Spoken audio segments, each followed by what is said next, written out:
নমস্কাৰ আপোনালোক সকলোকে পুনৰবাৰ আপোন চৰ্চৰ অন্য এটা ভিডিঅ'লৈ স্বাগতম জনাইছোঁ। আপোনালোকে বাৰু হোৱাটছআপ একাউণ্ট ব্যৱহাৰ কৰে নে কমেণ্ট ছেকশ্যনত জনাবচোন। আপোনালোকে নিশ্চয় হোৱাটছআপ ব্যৱহাৰ কৰে কাৰণ আজিকালি মোবাইলে হোৱাটছআপ আৰু হোৱাটছআপটো হৈছে এনে এটা বস্তু যিটোৰ জৰিয়তে হয়তো আমি আটাইতকৈ বেছি মানুহৰ লগত কথা বতৰা পাতোঁ, মানে মেছেজৰ জৰিয়তে। কলিঙৰ জৰিয়তেতো হোৱাটছআপ ব্যৱহাৰ কৰোঁৱে, তাৰ উপৰিও আটাইতকৈ বেছি মেছেজ কৰিবৰ কাৰণে হোৱাটছআপ ব্যৱহাৰ কৰোঁ। আপোনালোকে হয়তো হোৱাটছআপ ব্যৱহাৰ কৰে, তো ভিডিঅ'টো আজি আপোনালোকে সম্পূৰ্ণকৈ চাওক, কিয়নো কেন্দ্ৰ চৰকাৰৰ ফালৰ পৰা প্ৰায় 84,000 হোৱাটছআপ একাউণ্ট বেন কৰি দিছে। অকল বেন কৰাই নহয়, বেন কৰাৰ লগতে এতিয়া তেওঁলোকৰ ওপৰত গোচৰো ৰুজু কৰা হৈছে।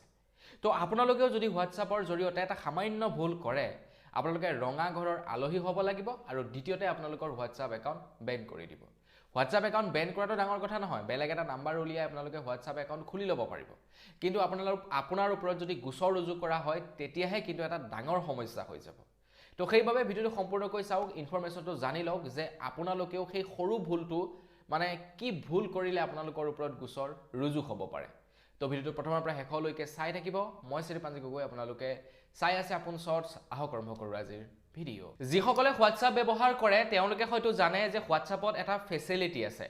আপোনালৈ যদি কোনো ব্যক্তিয়ে বাৰে বাৰে মেছেজ কৰি থাকে, তেখেতৰ লগত যদি আপোনাৰ কথা পাতিবৰ বাবে মন নাযায়, তেতিয়া আপুনি সেই ব্যক্তিজনক ব্লক কৰি ৰাখিব পাৰে। বা কোনোবাই যদি বৰ বেছিকৈ আপোনাক দিগদাৰ দিয়ে, তেতিয়া সেই ব্যক্তিজনক আপোনালোকে ৰিপৰ্ট কৰিব পাৰে, মানে সেই ব্যক্তিজনৰ ওপৰত আপোনালোকে হোৱাটছআপক ৰিপৰ্ট কৰিব পাৰে যে এই ব্যক্তিজন বৰ ভাল ব্যক্তি নহয়, তেখেতে এই হোৱাটছআপ নাম্বাৰটোৰ জৰিয়তে মোক দিগদাৰ দি আছে। বা আপোনাৰ লগত যদি কিবা বেয়া কাম কৰিব বিচাৰে, আপোনালোকে সেই সম্পৰ্কটো হোৱাটছআপক ৰিপৰ্ট কৰিব পাৰে। আৰু আপুনি যেতিয়া কোনো এটা নাম্বাৰক ৰিপৰ্ট কৰিব, ৰিপৰ্ট কৰাৰ লগে লগে হোৱাটছআপৰ ডাটাবেছত আপোনাৰ ৰিপৰ্টটো এণ্ট্ৰি হৈ পৰিব। এতিয়া চৰকাৰী কাম কাজবিলাকত আপোনালোকে দিয়া ৰিপৰ্টসমূহ কাম কৰক বা নকৰক, কিন্তু যিবিলাক প্ৰাইভেট বস্তুবিলাকত আপোনালোকে যদি এটা সামান্য ৰিপৰ্টো কৰে, সেই ৰিপৰ্টটো তেওঁলোকে গুৰুত্ব সহকাৰে লয়।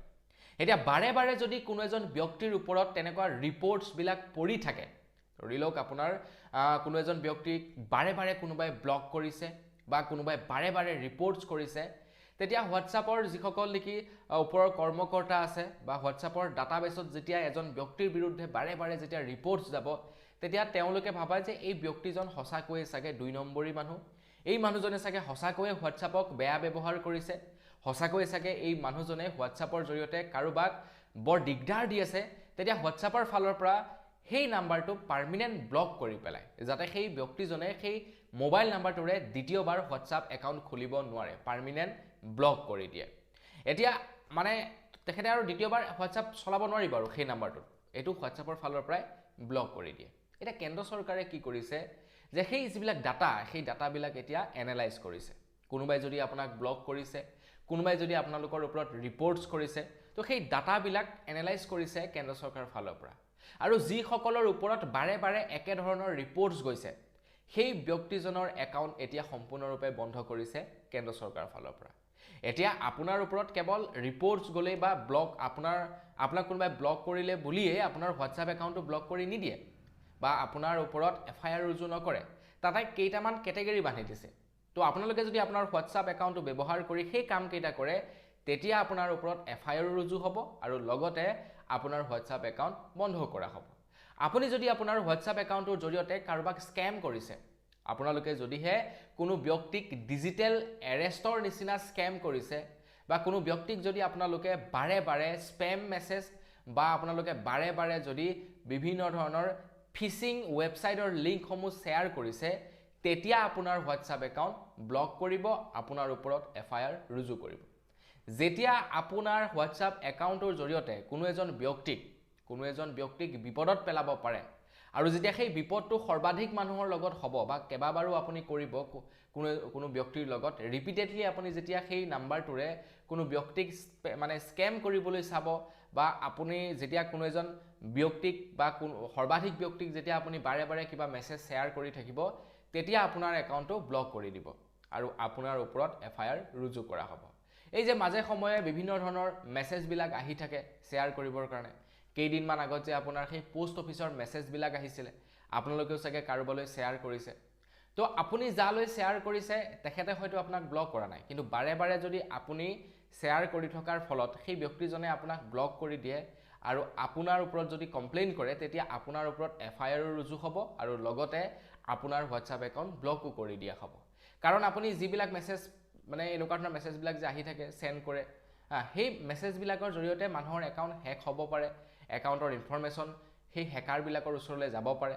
তো এনেকুৱা ধৰণৰ যদি আপোনালোকে বেয়া বস্তুবিলাক শ্বেয়াৰ কৰি থাকে, তেতিয়া আপোনাৰ হোৱাটছআপ একাউণ্ট টোটেলি বেন কৰি দিব আৰু আপোনাৰ ওপৰত FIR ৰুজু কৰি দিব। এইটো এটা মাৰাত্মক অপৰাধ। তো আপোনালোকে কেতিয়াও আপোনাৰ হোৱাটছআপ একাউণ্টৰ জৰিয়তে যা তা বস্তু শ্বেয়াৰ নকৰিব, প্ৰথম কথা। দ্বিতীয় কথা, আপোনালোকে কোনো ব্যক্তিক বাৰে বাৰে অসুবিধা দি নাথাকিব। যদি তেখেতে ব্লক কৰে আৰু একাধিক মানুহে যদি আপোনাক ব্লক কৰে, তেতিয়া আপোনাৰ হোৱাটছআপ একাউণ্ট বেন কৰি দিব। আৰু তেনেকুৱা প্ৰায় 84,000 লোকৰ বেংকৰ মানে হোৱাটছআপৰ একাউণ্ট বেন কৰিছে বুলি খবৰ ওলাই পৰিছে। গতিকে দেখিলেই নহয়, বস্তুবিলাক মানে যিমান ভালো সিমান বেয়াও, ঠিক আছে। যদি সৎভাৱে ব্যৱহাৰ কৰে ভাল, অসৎভাৱে ব্যৱহাৰ কৰিলে বেয়া। গতিকে সৎভাৱে ব্যৱহাৰ কৰক, চলি থাকিব। অসৎভাৱে ব্যৱহাৰ কৰিব, আপোনাৰ ওপৰত FIR যাব, আপোনাৰ হোৱাটছআপ একাউণ্ট বেনো কৰিব। গতিকে আপোনালোকৰ কাৰণে এটা খুব প্ৰয়োজনীয় ইনফৰমেশ্যন ওলাই আহিছে, ভাবিলে আপোনালোকক জনাই দিওঁ। যদি ইনফৰমেশ্যনটো ভাল লাগিলে লাইক এটা কৰি থৈ যাব। চেনেল যদি ছাবস্ক্ৰাইব কৰা নাই, ছাবস্ক্ৰাইবটো কৰি ল'ব এনেধৰণৰ খবৰবিলাক চাই থাকিবৰ কাৰণে। তো পুনৰ এটা লগ পোৱাৰ আশা বিদায় মাগিছোঁ। ধন্যবাদ। জয় অসম।